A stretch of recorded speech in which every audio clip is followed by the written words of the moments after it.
వే gold trusted gold buyers మీరు తాకట్టు పెట్టిన బంగారాన్ని విడిపించి ఈ రోజు ఉన్న మార్కెట్ ధరకు కొనబడను. దర్శి వైసీపీ ఎమ్మెల్యే బూచేపల్లికి నోటీసులు అందాయి. శ్రీశైలం దేవస్థానానికి బూచేపల్లి టోకరా పెట్టారంటూ ప్రచారం జరుగుతోంది.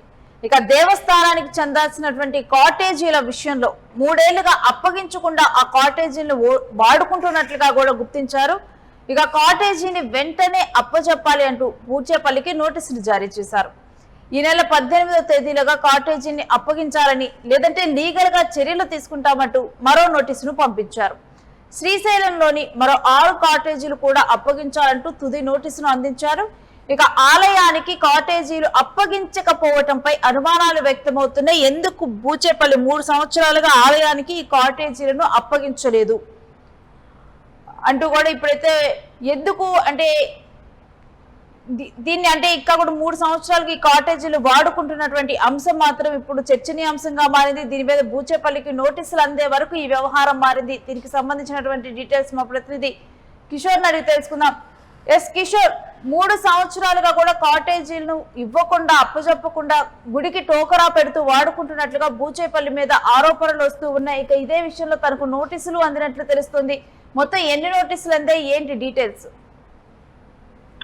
శ్రీ శ్రీశైలంలో కాటేజీల వివాదం వైకాపా ఎమ్మెల్యే మెడకు చుట్టుకున్నట్టుగా తెలుస్తుంది. అయితే దర్శి వైకాపా ఎమ్మెల్యే బూచేపల్లి శివప్రసాద్ రెడ్డి తండ్రి ఎవరైతే ఉన్నారో ఆయన సుబ్బారెడ్డి 2021లో శ్రీశైలం దేవస్థానానికి తనకు స్థలం కేటాయించాలి, కాటేజీ నిర్మిస్తానని చెప్పి రిక్వెస్ట్ చేయడంతో అప్పుడు శ్రీశైలం దేవస్థానం అధికారులు 8 సెంట్ల విస్తీర్ణంలో ఉండే ఫ్లాట్ నెంబర్ 36ను 2021లో కేటాయించారు. అందులో ₹1 వ్యయంతో 4 పడకల గదులుండే కాటేజీని నిర్మించేందుకు వారు సంసిద్ధమయ్యారు. అయితే 2023 మే నెలలో ఈ యొక్క పనులు ప్రారంభించి నిజమైన కాటేజీ నిర్మాణం చేశారు.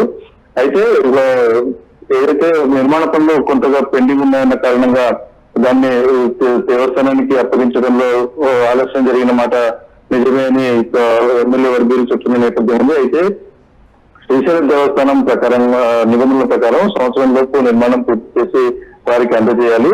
అయితే ఈ మొత్తంగా కూడా శ్రీశైలం దేవస్థానం పరిధిలో ఉన్నటువంటి మొత్తం 7 కాటేజీలకు సంబంధించి ఇలా దేవస్థానానికి అప్పగించకుండా ఆలస్యం చేస్తున్నారు, వాటిని దుర్వినియోగం చేస్తున్నారు అన్న కోణంలో తేలటంతో విచారణలో తేలటంతో వారికి ఇదివరకంటే ఏప్రిల్ నెలలోనే ఈ యొక్క నోటీసులు ఇచ్చినట్లుగా సమాచారం ఉంటుంది. అయితే ఈ అంశాల్లో స్పందించినటువంటి కాటేజీలు తీసినటువంటి వీరంతా కూడా వారందరికీ మరొకసారి ఈ నెల 18, 20 తేదీలోపుగా హ్యాండ్ ఓవర్ చేయాలి, లేకపోతే మేము స్వాధీనం చేసుకుంటామంటూ రెండోసారి నోటీసులు ఇవ్వడంతో మొత్తం వ్యవహారం అంతా కూడా బయటకు వచ్చిన పరిస్థితి కనపడుతోంది.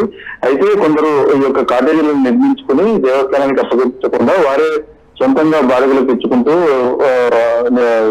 తప్పుగా పట్టిస్తున్నారు దేవస్థానాన్ని. కాబట్టి వివిధ కారణాలు చెప్తారు. అంటే కొందరు పవర్ సప్లై రాలేదని, లేదా నిర్మాణంలో జాప్యం జరుగుతుందని, కాంట్రాక్టర్ ఇంతవరకు పూర్తి చేసి మాకు అల్లరి చేయలేదని, ఇలా వివిధ కారణాలు చెప్తూ కాటేజీలు ఇవ్వకుండా దేవస్థానాన్ని మభ్యపెడుతూ వస్తున్నారు.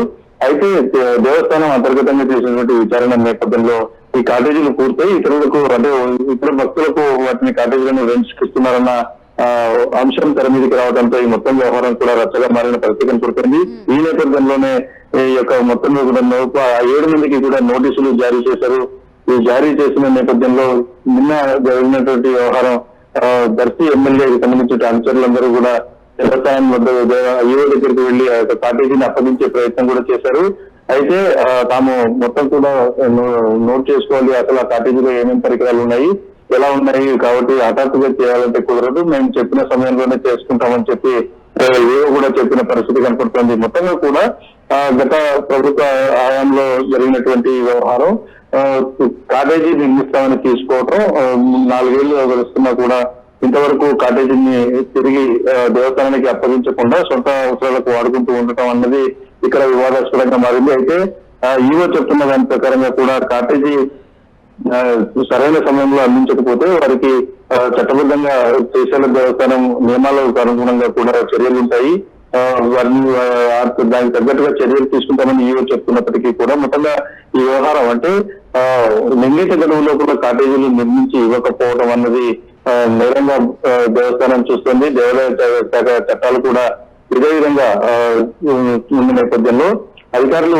ఇప్పుడు ఏ విధంగా చర్యలు తీసుకుంటారో అన్న దాని మీద మాత్రం ఆసక్తి నెలకొంది. మొత్తంగా కూడా ఇటు దర్శి ఎమ్మెల్యే తో పాటు మరో 6 మంది ఈ కార్పొరేషన్లు హ్యాండ్ ఓవర్ చేయకపోవడంతో వారికి కూడా నోటీసులు ఇచ్చిన పరిస్థితి శ్రీశైలంలో వెళ్ళి చూసిందని చెప్పుకోవచ్చు.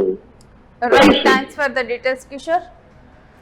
ఇక శ్రీశైలం దేవస్థానానికి టోకరా పెడుతున్నారు బూచేపల్లి. ఎందుకంటే కాటేజీల నిర్మాణానికి భూమి తీసుకున్న తర్వాత కాటేజీల నిర్మాణం పూర్తయినప్పటికీ కూడా తానే సొంతగా కూడా వీటిని అద్దెకించుకుంటూ కూడా ఆర్థికంగా అర్జిస్తున్నారు అనేటువంటి ఆరోపణలు వెల్లువెత్తుతున్నాయి. ఇక దేవస్థానానికి చెందాల్సినటువంటి కాటేజీలను 3 ఏళ్లుగా తన వద్దే ఉంచుకోవడానికి తప్పిపడుతూ కూడా ఇప్పుడు బూచేపల్లికి నోటీసులు జారీ చేస్తారు. ఇక బూచేపల్లికే కాకుండా ఇక మరికొంతమందికి కూడా నోటీసులు జారీ అయినట్టు తెలుస్తుంది. ఇక ఈ నెల 18లోగా ఈ కాటేజీలను అప్పగించాలని లేదంటే లీగల్ గా ముందుకెళ్తామంటూ మరో నోటీసును పంపించారు.